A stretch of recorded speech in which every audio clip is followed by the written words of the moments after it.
ശുദ്ധി കലശത്തിന്റെ ഒക്കെ ആവശ്യമുണ്ടോ? എന്താണ് ആ ഗുരുവായൂർ അമ്പലത്തിൽ ആ കൊച്ചു കുളത്തിലിറങ്ങി കാലൊഴുകി റീലിട്ടു എന്നൊക്കെ പറഞ്ഞ ഇഷ്യൂല്ലേ? അപ്പൊ നീ പറയുന്നത് അവള് ചെയ്ത് ശരിയാന്ന്? ആ കുളത്തിലൊന്ന് കാലൊഴുകി റീലിട്ടു എന്നിട്ട് എന്താ പ്രശ്നം? എടാ, ആ അമ്പലത്തിൽ ഓൾറെഡി ഒരു നിയമമുള്ളതാണ്, അഹിന്ദുക്കൾക്ക് പ്രവേശനമില്ലാന്ന്.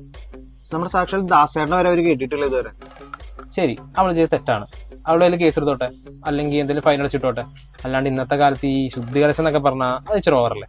എടാ, അമ്പലത്തിന്റെ ആചാരലംഘനത്തിന് അമ്പലത്തിന്റേതായ പരിഹാര മാർഗങ്ങളെ പറ്റുള്ളൂ. നീ എന്തുട്ടി പറയണേ? ചേട്ടാ, അവര് മനുഷ്യശ്രീ അല്ലേ? ഇതൊക്കെ കേൾക്കുമ്പോ അവരുടെ മാനസികാവസ്ഥ ഒന്ന് ആലോചിച്ച് നോക്കി. എടാ, അവള് ചെയ്തത് ഭക്തി കൊണ്ടാണെങ്കിൽ ഓക്കെ, ഇത് അവള് സോഷ്യൽ മീഡിയയിൽ ആളാവാൻ വേണ്ടി ചെയ്തല്ലേ? എന്റെ പൊന്നേട്ടാ, അവിടെ എത്ര പട്ടിയും പൂച്ചയും വന്ന് വെള്ളം കുടിക്കണ്ടാവും, എത്ര കാക്കയും പ്രാവും വന്ന് കാഷ്ടിക്കണ്ടാവും. അപ്പൊ ഒന്നും ഇല്ലാത്ത എന്ത് പ്രശ്നമാണ് ഒരു മനുഷ്യൻ കയറി ഉണ്ടാവുമ്പോൾ? നീ ചുമ്മാ തർക്കിക്കാൻ വേണ്ടി ഓരോന്ന് പറയും. നീ പറഞ്ഞതും അവള് ചെയ്തത് തമ്മിൽ എന്താ ബന്ധം?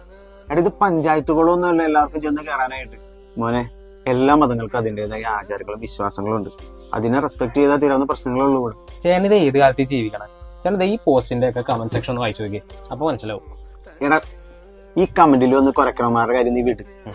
എടാ, ഈ അമ്പലത്തിന്റെ ഉള്ളിൽ തീരേണ്ട ഈ പ്രശ്നം ഇത്രയും വലുതാക്കി തീർക്കണമെങ്കിൽ ഇതിന്റെ ഉള്ളിൽ നടന്നവന്മാരുടെ ഉദ്ദേശിച്ചു നീ ഒന്ന് ആലോചിച്ചു.